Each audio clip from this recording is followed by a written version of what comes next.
Então, Apocalipse capítulo 11, versículo 1, diz assim a palavra de Deus. Deram-me um caniço semelhante a uma vara de medir e me disseram, vá e meça o templo de Deus e o altar, e conte os adoradores que ali estiverem. Exclua, porém, o pátio exterior, não o meça, pois ele foi dado aos gentios. Eles pisarão a cidade santa durante 42 meses. Darei poder às minhas 2 testemunhas, e elas profetizarão durante 1260 dias, vestidas de panos de saco. Estas são as 2 oliveiras e os 2 candelabros que permanecem diante do Senhor da terra. Se alguém quiser causar-lhes dano, da boca deles sairá fogo que devorará os seus inimigos. É assim que deverá morrer qualquer pessoa que quiser causar-lhes dano. Estes homens têm poder para fechar o céu, de modo que não chova durante o tempo em que estiverem profetizando, e têm poder para transformar a água em sangue e ferir a terra com toda sorte de pragas, quantas vezes desejarem. Quando eles tiverem terminado o seu testemunho, a besta que vem do abismo os atacará, e irá vencê-los e matá-los. Os seus cadáveres ficarão expostos na rua principal da grande cidade, que figuradamente é chamada Sodoma e Egito, onde também foi crucificado o seu Senhor. Durante 3 dias e meio, gente de todos os povos, tribos, línguas e nações contemplarão os seus cadáveres e não permitirão que sejam sepultados. Os habitantes da terra se alegrarão por causa deles e festejarão, enviando presentes uns aos outros, pois estes 2 profetas haviam atormentado os que habitam na terra. Mas depois dos 3 dias e meio, entrou neles um sopro de vida da parte de Deus, e eles ficaram em pé. E um grande terror tomou conta daqueles que os viram. Então eles ouviram uma forte voz dos céus que lhes disse, subam para cá. E eles subiram para os céus numa nuvem, e enquanto seus inimigos olhavam. Naquela mesma hora houve um forte terremoto, e 1/10 da cidade ruiu. 7.000 pessoas foram mortas no terremoto, e os sobreviventes ficaram aterrorizados e deram glória a Deus dos céus. Amém? Então hoje, eu li toda essa primeira parte do texto do capítulo 11 para a gente contextualizar o que está acontecendo aí. Mas a gente vai focar aqui no versículo 1 e 2. Então, no versículo 1 e 2 diz assim, deram-me um caniço semelhante a uma vara de medir, e me disseram, vá, meça o templo, o altar, e conte os adoradores que estiverem lá. Exclua, porém, o pátio exterior, não o meça, pois ele foi dado aos gentios. Eles pisarão a cidade santa durante 42 meses. Então, eles basicamente vai no versículo 1 e 2, mas no versículo 3, e no finalzinho, que é legal que ele fala, ó, eles pisarão a cidade santa durante 42 meses. Aí no versículo 3 diz assim, darei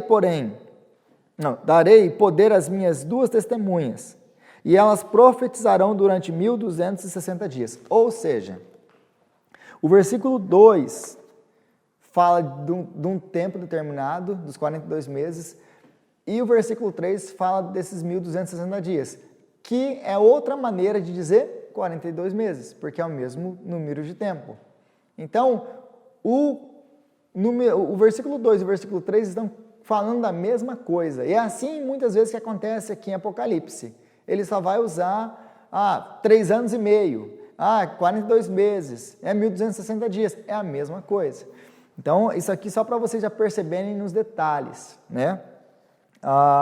Mas voltando do começo aí, vamos lá do versículo 1, me deram uma vara de medir. Lembra sempre que nós temos, para interpretar o Apocalipse, eu preciso interpretar baseado no quê? No primeiro século, na cultura, no pano de fundo do primeiro século. Tenho que fundamentar a minha pesquisa, a minha interpretação a partir do primeiro século. porque senão eu vou sair buscando todo tipo de... Eu vou olhar no jornal e vou tentar ver o que encaixa aqui e o que muita gente faz, né? Olha isso aqui, aí vou chamar o anticristo a besta de papa, de computador, de Stalin, de um monte de outras coisas que já foram, né? Então você vai começar e nunca se cumpre, aí você começa a falar, mas tá, esse cara fala isso, aquele cara fala aquilo, o que é, o que não é? Então a gente tem que fundamentar no primeiro século. E fundamentar principalmente na Bíblia. Por quê? Porque a Bíblia foi inspirada por Deus, e então Deus ele já está, é uma revelação progressiva, ele está progressivamente revelando, e o Apocalipse é o final de tudo, é a consumação de todas as profecias. Então, está enraizado em muitos outros textos bíblicos, em muitos outros livros da Bíblia. Como a gente já viu em outras passagens, por exemplo, como as 7 trombetas, que estão muito ligadas ao quê? Ao Êxodo e as pragas do Êxodo. Lembra disso? A transformar lá a água em sangue e tudo aquilo que acontece nas sete trombetas, a gente vê que é um paralelo com o Êxodo. Então, o Senhor Jesus não quer que a gente perca isso de vista, esses paralelos. Então, da onde que vem esse... qual que é a passagem por trás desse primeiro versículo, em especial aqui em Apocalipse? Qual que é aquilo que está por trás disso aqui?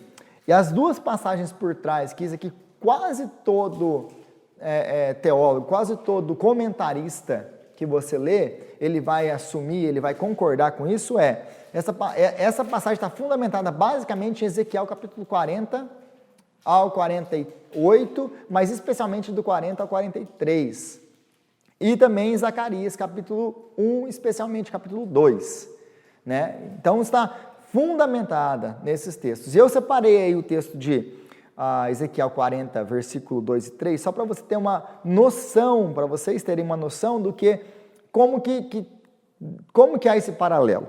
E aí diz assim, lá em Ezequiel 40, em visões de Deus, ele me levou a Israel, me pôs num monte muito alto, sobre o qual...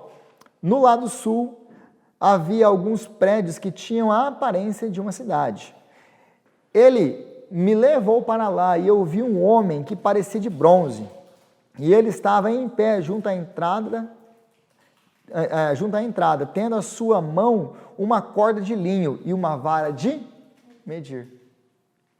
Então, assim como João teve uma visão, uma revelação, aqui João é ele que está tomando, né? Ele que pega a vara, ele tem o chamado profético aqui de João, que começou no capítulo 10, no capítulo 11 está continuando, só que vai meio que transferindo, 10 foi basicamente centrado em João, o 11 já começa, mas aí ele já passa dele para lá.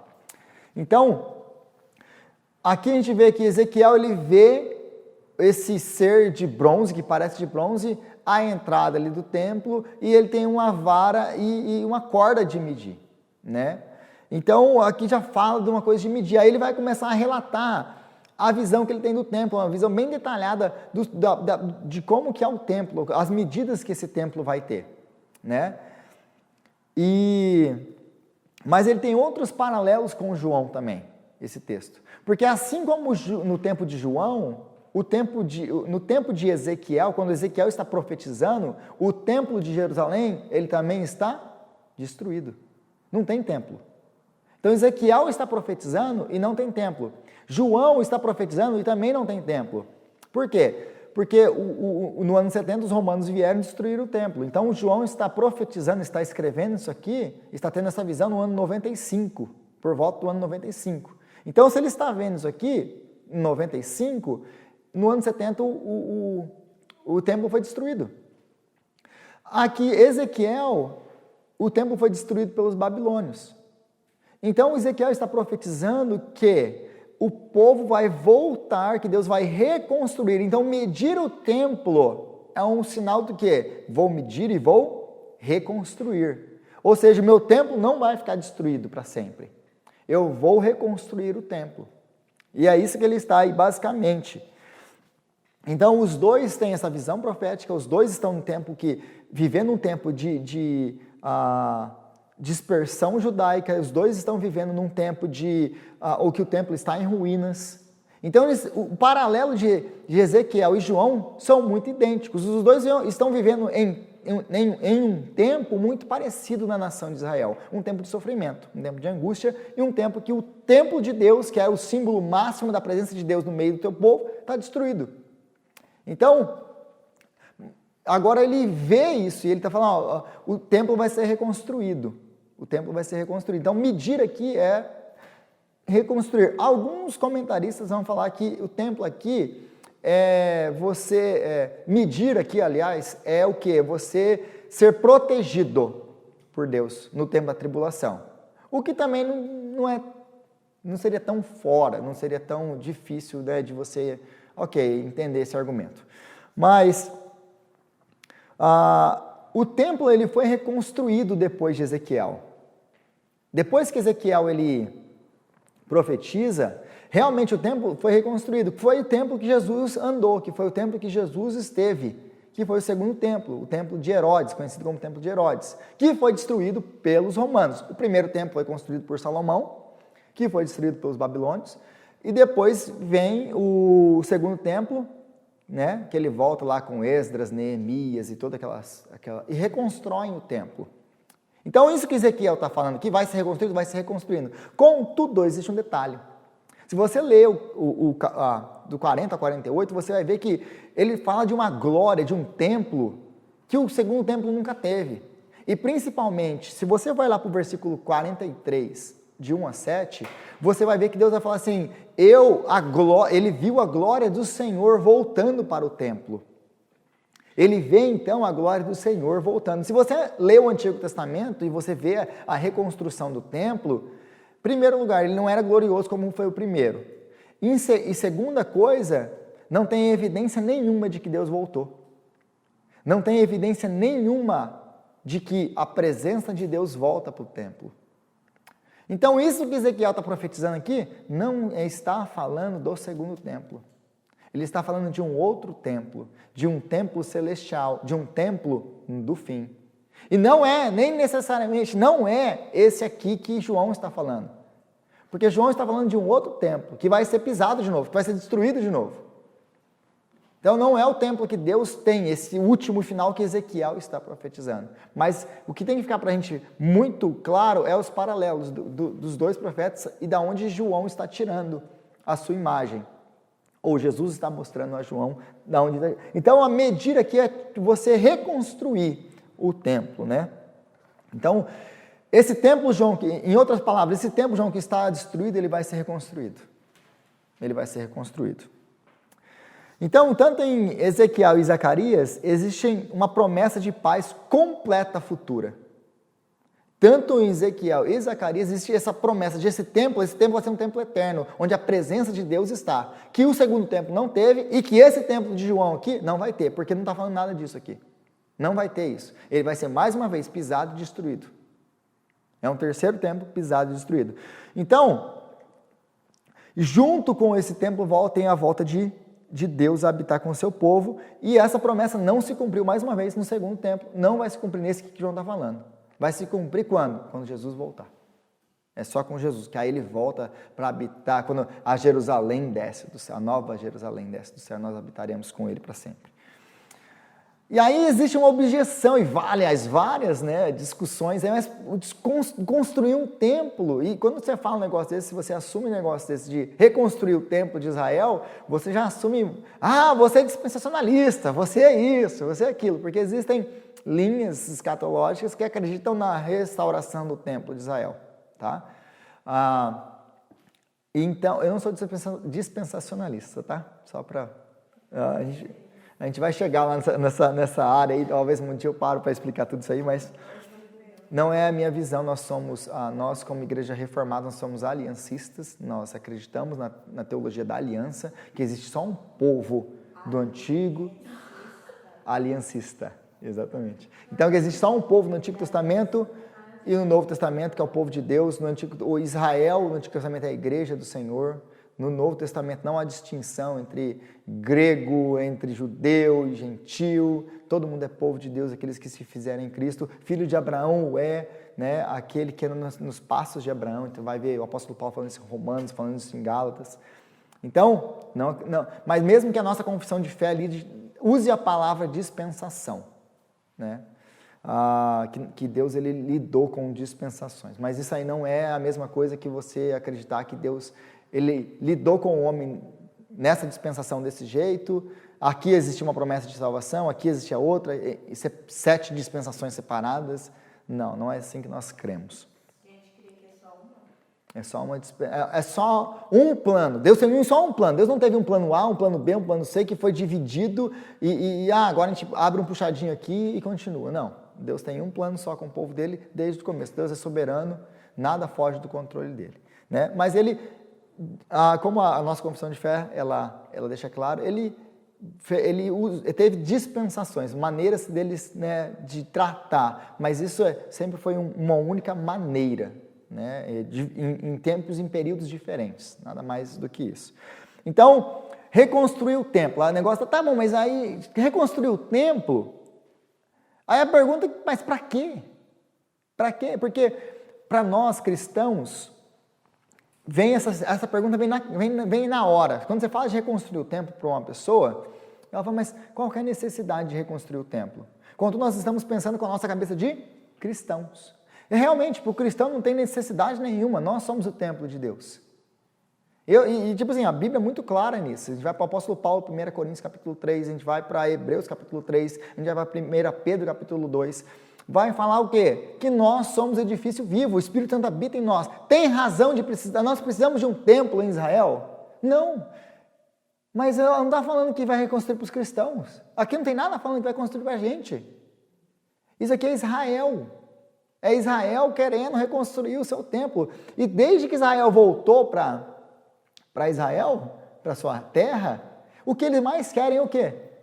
Reconstruir o seu templo. Por quê? Porque para Israel é importante reconstruir o seu templo, porque eles podem restabelecer o seu sistema sacrificial, porque eles podem restabelecer o seu culto, porque eles não têm mais. Então, para o cristão não faz diferença. Não é verdade, para o cristão não tem diferença nenhuma. Ter um templo em Israel, não ter para nós não faz diferença nenhuma.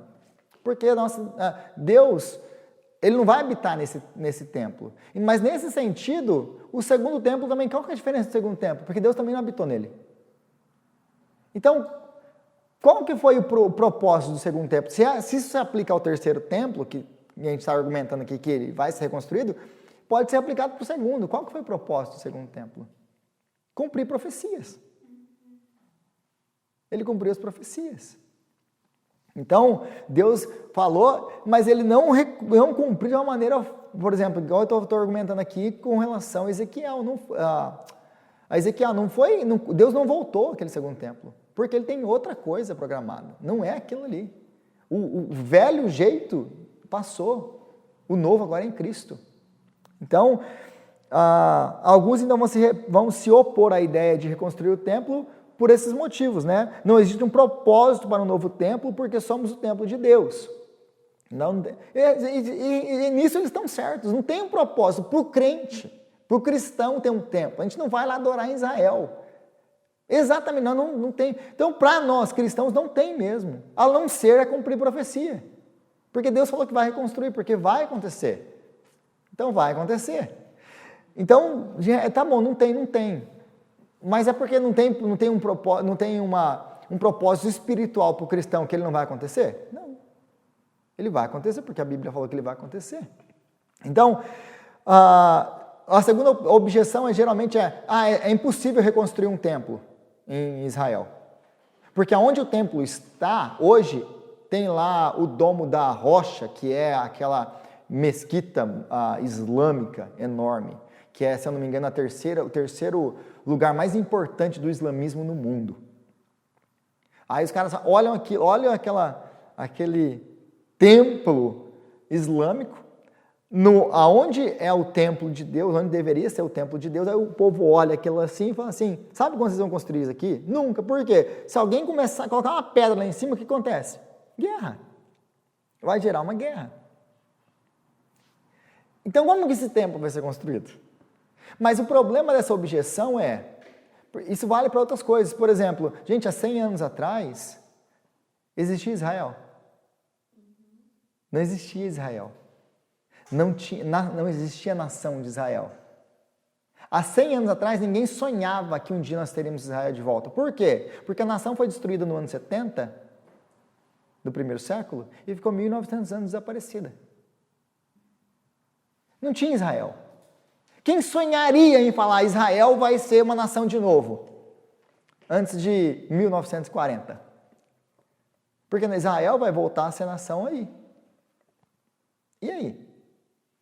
Então, só porque eu não consigo ver uma possibilidade, é porque isso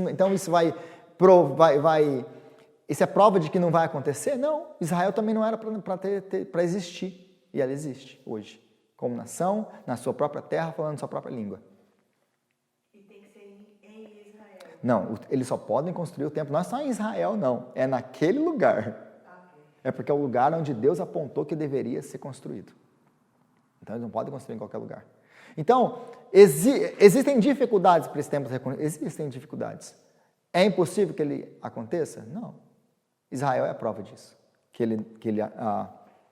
Então, algumas respostas às possíveis objeções, né? Esse templo não será reconstruído por causa dos cristãos ou por cristãos. Esse templo vai ser reconstruído por judeus, para eles, por vontade deles, por sonho deles. Eles querem. Tudo que eles mais querem é construir o templo. Se você for para Israel, se você conversar com os judeus, eles querem o templo deles. Segundo, o maior desejo de Israel é o templo de volta. O terceiro, é que eu acabei de falar, 100 anos atrás a gente não tinha Israel. Então hoje nós temos Israel. Então, só o fato de a gente ver uma mesquita lá, um lugar islâmico lá e não ver a possibilidade de se construir, existem, agora já é especulação, mas eu vou só falar para vocês, especulação, de que o lugar onde o templo dos islâmicos está construído, o Domo da Rocha lá está construído, ele fica no lugar onde é o pátio dos gentios. Isso é uma especulação. E eles pisarão a cidade santa durante 42 meses. Então existe uma especulação de que que o templo de Israel ficaria aqui, o lugar exato, ele é aqui, e aonde foi construído o templo deles é aqui. Ou seja, esse lugar é o lugar sagrado dos judeus. Então, se eles fizessem um muro e ignorassem a parte onde ficavam a parte dos incircuncisos, dos não-judeus, que os não-judeus não podiam entrar, né? O pátio dos gentios é onde está construído deles. Então, se houvesse um acordo de paz entre eles, eles poderiam reconstruir o templo deles. Colocar uma divisória ali no meio e cada um fica com o seu. Entendeu? Especulação, porque aí entra em várias outras coisas que eu não tenho tempo para discutir. E aí no versículo 2 ele vai falar para a gente aí, de novo, exclua porém o pátio exterior, não o meça, pois ele foi dado aos gentios, e eles pisarão a cidade santa durante 42 meses. Não meça o pátio exterior. Existem, contudo, esse negócio de pátio exterior, algumas divergências. Alguns acreditam que esse pátio exterior está falando do pátio dos gentios, porque existia o lugar onde os judeus adoravam, o templo, né? Aí tem lá, lembra da disposição, o Santíssimo, o Santo. Aí tem o pátio exterior, que é onde eles sacrificavam os animais. Ali é só levita que anda. Sacrifica os animais, tem lá o mar, que era a bacia que eles lavavam lá as coisas, aí tem tipo aquela grelha gigante onde eles queimavam os animais, então aquele só levita. Esse é o pátio exterior. Mas aí também, por causa da palavra grega aqui, eles vão às vezes falar, não, esse aqui é o pátio dos gentios, porque ainda fora desse lugar aqui, aí tinha o pátio dos homens judeus, depois tinha o pátio das mulheres, e depois tinha o pátio dos gentios. Então você vai vendo que vai aumentando a distância, né? Da distância de onde? Do Santo dos Santos. Então tem os levitas, que são os mais próximos de Deus, aí depois vem os homens judeus, depois vem as mulheres, depois vem os gentios, né? Aí então é por isso que se acredita que tem essa especulaçãozinha de que, não, ele está construído no pátio dos gentios, então não teria problema de construir um templo aqui, do lado um do outro. Então essa é a especulação. Mas aí ele fala aqui de um tempo de 42 meses. 42 meses. Da onde ele tira esses 42 meses? Da onde vem esses 42 meses? Ou da onde vem, o que é esses 42 meses? Né? E isso, gente, vem lá de Daniel capítulo 7, capítulo 8, capítulo 9, capítulo 11, capítulo 12. Isso vem basicamente de Daniel. Quem vai falar sobre essas coisas? Daniel. Daniel, que é tido como o Apocalipse do Antigo Testamento. Daniel é o Apocalipse do Antigo Testamento. O livro que mais se aproxima do livro do Apocalipse no Antigo Testamento é Daniel. E só para vocês terem uma noção aí do que é isso aqui, eu queria ir com vocês, abre aí comigo rapidinho Daniel capítulo 7. Daniel capítulo 7. Lapidinho.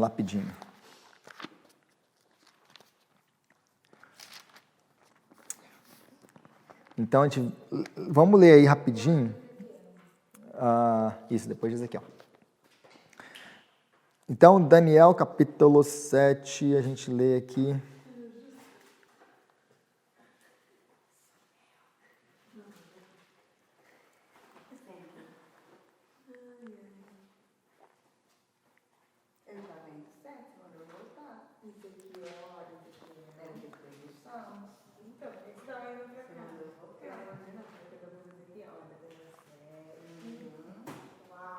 Então, o que está acontecendo aqui? Daniel ele tá tendo uma visão. Aí ele vê os 4 animais saindo do mar. Aí cada um lá tem... aí tem o urso, aí tem o leopardo, aí tem o leão. E aí ele vai vendo esses animais saindo, de repente ele vê a besta, né? Aquela besta que é incrivelmente diferente das outras. Aí no versículo 13 ele diz assim: em minha visão à noite vi alguém semelhante a um filho do homem vindo com as nuvens dos céus, e ele se aproximou do ancião e lhe foi conduzido à sua presença. Ele recebeu a autoridade, glória e o reino. Todos os povos, nações, homens de todas as línguas o adorarão. Seu domínio é um domínio eterno que não acabará e seu reino jamais será destruído. Esse aqui está falando no finalzinho aqui de Jesus, tá? Mas aí vai ter uma interpretação. E aí, a interpretação do sonho é essa aqui, versículo 17. Os 4 grandes animais são 4 reinos que se levantarão na terra, mas os santos do Altíssimo receberão o reino e o possuirão para sempre, sim, para todo sempre. Então eu quis saber o significado do 4º animal, diferente de todos os outros, e o mais aterrorizante, com seus dentes de ferro e garras de bronze, o animal que despedaçava e devorava suas vítimas, e pisoteava tudo o que sobrejava. Também quis saber sobre os 10 chifres da sua cabeça e sobre o outro chifre que surgiu para ocupar o lugar de 3 chifres que caíram. O chifre que tinha olhos e uma boca que falava com arrogância. Enquanto eu observava, esse chifre guerreava contra os santos e os derrotava. Então, até que o ancião veio e pronunciou a sentença a favor dos santos do Altíssimo, chegou a hora deles tomarem posse do reino. Ele me deu a seguinte explicação: o 4º animal é um 4º reino que aparecerá na terra. Será diferente de todos os outros reinos e devorará a terra inteira, despedaçando-a e pisoteando-a. Os 10 chifres são 10 reis que sairão desse reino. Depois deles, um outro rei se levantará e será diferente dos primeiros reis. Ele falará contra o Altíssimo, oprimirá os seus santos e tentará mudar os tempos e as leis. Os santos serão entregues nas mãos dele por um tempo, tempos e meio tempo. Mas o tribunal o julgará e o seu poder lhe será tirado e totalmente destruído para sempre. Então a soberania, o poder, a grandeza dos reinos que há debaixo de todo o céu serão entregues nas mãos dos santos. O povo do Altíssimo. O reino dele será um reino eterno e todos os governantes o adorarão e lhe obedecerão. Então, basicamente, as outras histórias em Daniel, todas elas, igual o Apocalipse que a gente está vendo aqui, os cavaleiros lá, né? A gente começou lá com os selos, depois as trombetas, depois vem as taças. Todas elas combinam com o quê? Com o final, com a volta de Jesus, com a destruição, com a renovação das coisas, etc, etc, etc. São recapitulações. O livro de Daniel é da mesma maneira. A gente vai ler aqui, mas parece que é da mesma coisa, aquilo lá é a mesma coisa, ele está recapitulando. Funciona do mesmo jeito que Apocalipse e Daniel. Então, Daniel está descrevendo de uma maneira diferente o que João está falando aqui. Daniel está descrevendo, agora ele está descrevendo um período maior da história, porque ele está vindo lá da Babilônia, desde os babilônios, aí vem os babilônios, os medos e os persas, aí vem a Grécia, aí vem esse reino que ele não sabe nem dizer o que é. Né, que alguns vão falar que é o Império Romano. A gente vai lidar melhor com isso quando a gente chegar na besta, no capítulo 12, capítulo 13. Aí a gente vai voltar nisso aqui, isso aqui vai versículo por versículo quase. Aí vai fazer mais sentido. Então, Daniel, basicamente, eu quero que você tenha uma visão do todo. Daniel, basicamente, ele está vendo, então, esses reinos que vão se levantar sobre a terra, mas existe um último reino. E esse último reino, ele vai oprimir, vai matar os santos de Deus. E ele vai ter poder, como nós vimos no versículo 25, aí, se você voltar de novo, para fazer isso. Versículo 25. Ele falará contra o Altíssimo, oprimirá os seus santos e tentará mudar os tempos e as leis. Os santos serão entregues nas mãos dele por um tempo, tempos e metade de tempo. O que é isso? Tempos é a forma de falar 2 anos. Um tempo, 1 ano, meio tempo, então 3 anos e... Então, da onde que João está tirando isso aqui tudo? Está tirando lá de Daniel. Porque aqui, ele está falando tempos, tempo e meio tempo. Mas em outras passagens vai ser mais claro. Igual João usou 42 meses, depois 1.260 dias, aqui em Daniel também você vai ver isso aqui. É o mesmo tempo. Então, Daniel está descrevendo o processo gradativo que vai acontecer da Babilônia até Jesus voltar. Então, levantam-se reinos que dominam a terra, mas existe um, em especial, que vai dominar, que vai inclusive vencer o povo de Deus. Que vai inclusive vencer o povo de Deus, os santos dele. Mas ele vai ter autoridade sobre eles durante 42 meses. E o que nós lemos aqui hoje, basicamente? Quando a gente vê lá, depois quando aparecem as 2 testemunhas, vem no versículo 7, quando eles tiverem terminado o seu testemunho, a besta que vem do abismo os atacará e irá vencê-los. Os seus cadáveres ficarão, e etc. Então, eles vão profetizar durante 42 meses e o que acontece? Vem a besta e os ataca e os mata. Tem autoridade sobre os santos. Então, essa besta tem autoridade sobre os santos. Durante quanto tempo? 42 meses, que é o mesmo que Daniel já falou. Então, ele está falando do mesmo período. E Daniel vai falar isso no capítulo depois, no 9, vai ser a mesma coisa. Ele vai repetir essa história várias e várias vezes no livro dele. De maneiras diferentes para você entender. Olha, isso aqui é o que vai acontecer no final, Daniel. E aí João vai vir e vai agora explicar isso melhor para a gente. Então, ele está falando do mesmo. Se você quiser voltar lá em Daniel, lê Daniel 7, Daniel 8, 9. Vai do Daniel 7 ao 12. Vai do Daniel 7 ao 12. Aí você vai, olha, faz sim. É difícil de interpretar no começo, porque é tudo simbológico, mas você vai ver as datas, os números. Eu achava que já tinha acontecido tudo lá de Daniel. Não. É igual Apocalipse. O grande foco de Apocalipse não aconteceu nada ainda, que é a grande tribulação. Ele está descrevendo os selos, as trombetas, as taças estão descrevendo o quê? A grande tribulação. A grande tribulação não chegou ainda. É o tempo do fim, é o tempo que antecede a vinda de Jesus. A gente não viveu isso ainda. A gente está esperando isso acontecer. Então, 3 anos e meio, 42 meses, 1.260 dias, é a mesma coisa. Então, 42 meses é o tempo da grande tribulação. Porque se você voltar lá no capítulo 7, lembra do capítulo 7 que nós temos os 144 mil? Aí tem os 144 mil. Aí o anjo pergunta para eles, quem são os 144 mil?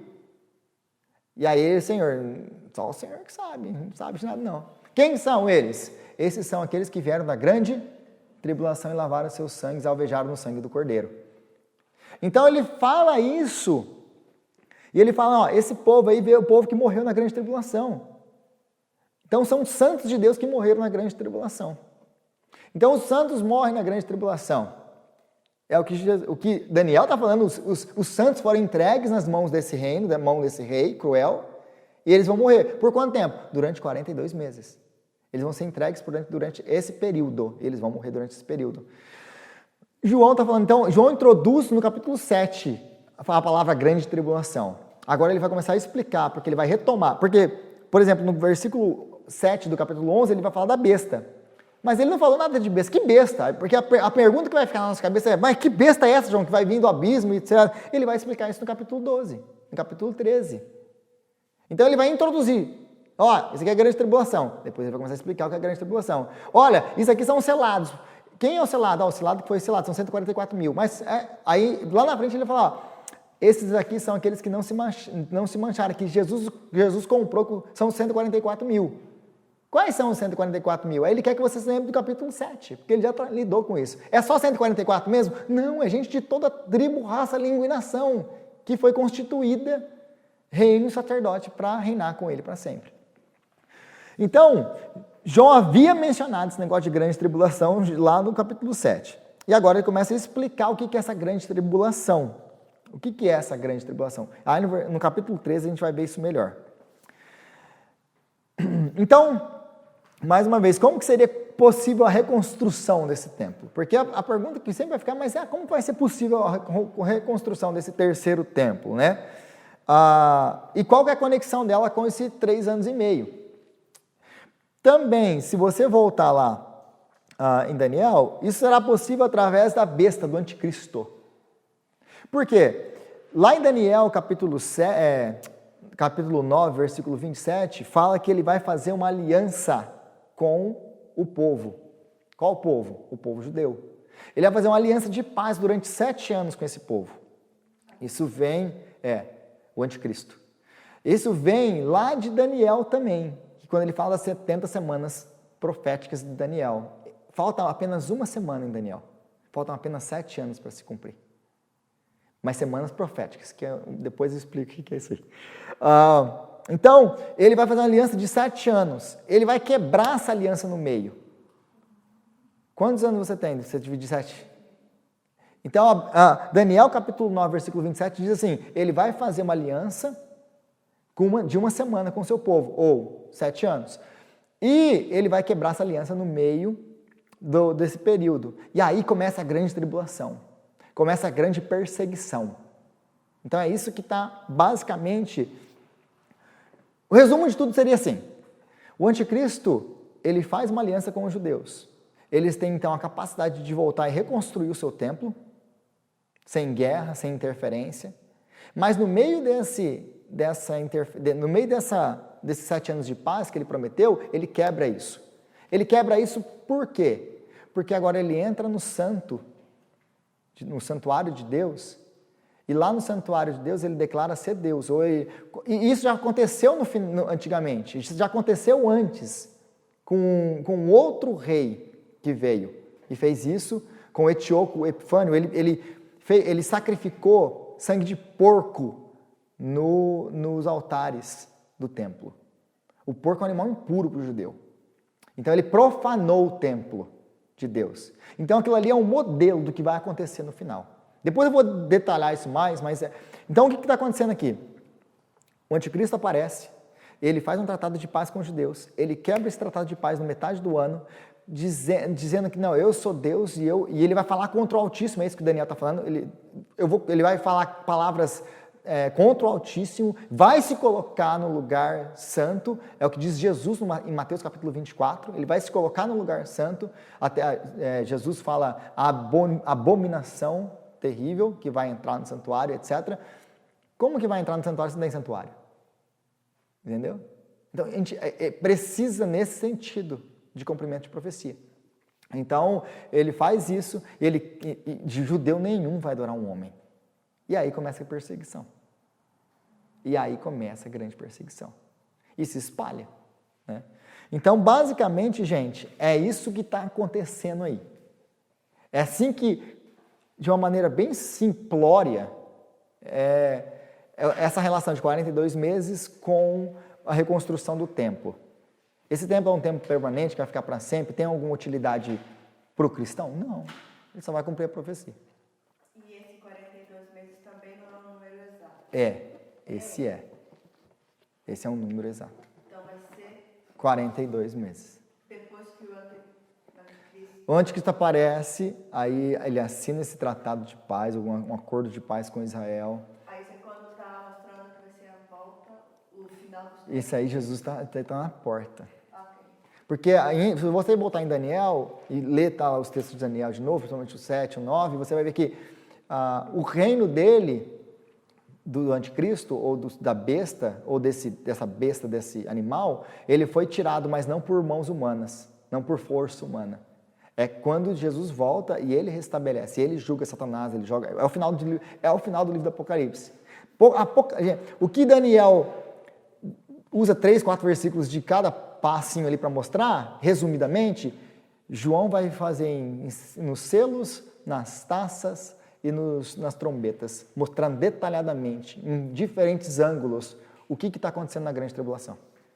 É isso que está acontecendo. Tá bom? Então, semana que vem a gente continua, aí a gente lida com as duas testemunhas. Quem são as duas testemunhas? Amém? Deus abençoe.